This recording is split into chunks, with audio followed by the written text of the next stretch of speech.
Every day, a silent army of Americans perform a great labor of love by helping their parents and spouses remain at home.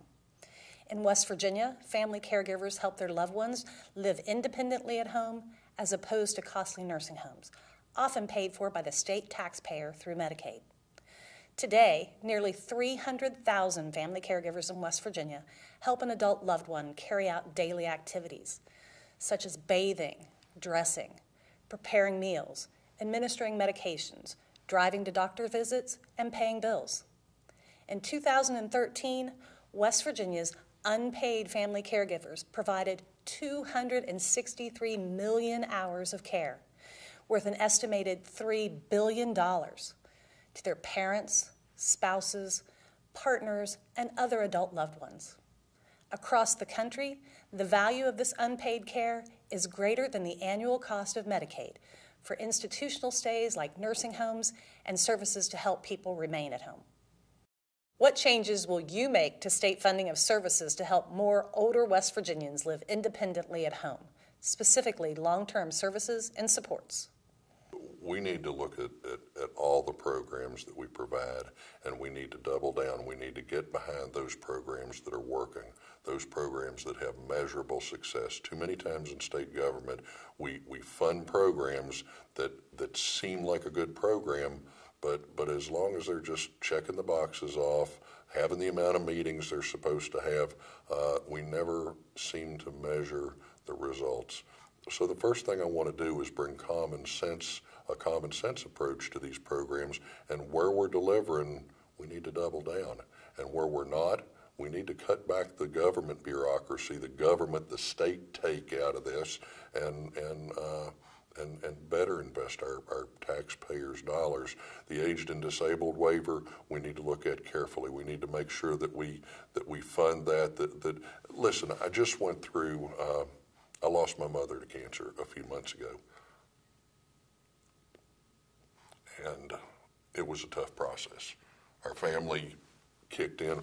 We wanted her at home. She wanted to be at home, and that was tough. It was tough. It was hard on the family providing round the clock care, and care was not easily accessible. Whether you can write a check for it or you can't, to find the right people to come in and care for your loved ones, and frankly to trust them. You open your home, you open your belongings, you open yourself wide open to people that may want to take advantage. And in fact, we faced that as well.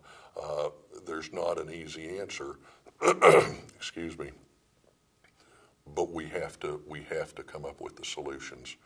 We have to get behind that. We need to be in a position to offer that level of care, at least to the extent that it's feasible. At some point in time, people's health deteriorates, and the only place that they can probably be cared for might be a nursing home or other long-term care facility. But as long as we can keep them in their home, it's easier on them. It's easier on the system. It's right in every respect. But I want to do the things that help West Virginia be a haven, a place that people want to retire. We have so many things going for us. We have 4 seasons. We have mountains. We have beauty. We have water. We have rivers. We just, as a state, we have so many things, but we need to work hard to make sure that we provide that level of care, the opportunity for that level of care. But we need to, culturally we need to expand. We need to make sure that we're making this a place that people want to be, that there are things to do, that there are things to keep their mind engaged, and whether, no matter what it is, whether it's community centers, whether it's bridge tournaments, whether it's mahjong, it doesn't make any difference, but we need to go out of our way and be supportive of all things that will bring a better quality of life. Well, first of all, we've got to qualify and say just this. Our older citizens, our retirees, want to stay at home. For crying out loud, why shouldn't they have the right to stay at home, the dignity to stay at home? We need to train more home health care workers. We need to expand the programs and the abilities to touch those programs for our retirees. That's one thing that's really important. The next thing is just this. Those people that are staying at home, they want opportunity. It's easy to say that we're just going to expand home health care workers. We have to have revenue. The way we've been in West Virginia forevermore is we continue to be 50th in everything coming or going. We have got to raise West Virginia to the forefront. And in doing so, what does that do? It generates revenue. It gives us the ability to hire more home health care workers. It gives us the ability for our retirees to be at home and be happy and have dignity and have the resources and the things that should be afforded them come to them. The other thing is this.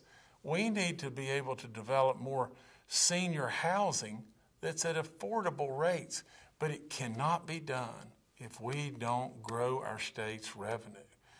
I'm the guy that believes wholeheartedly that this is not that hard of a job.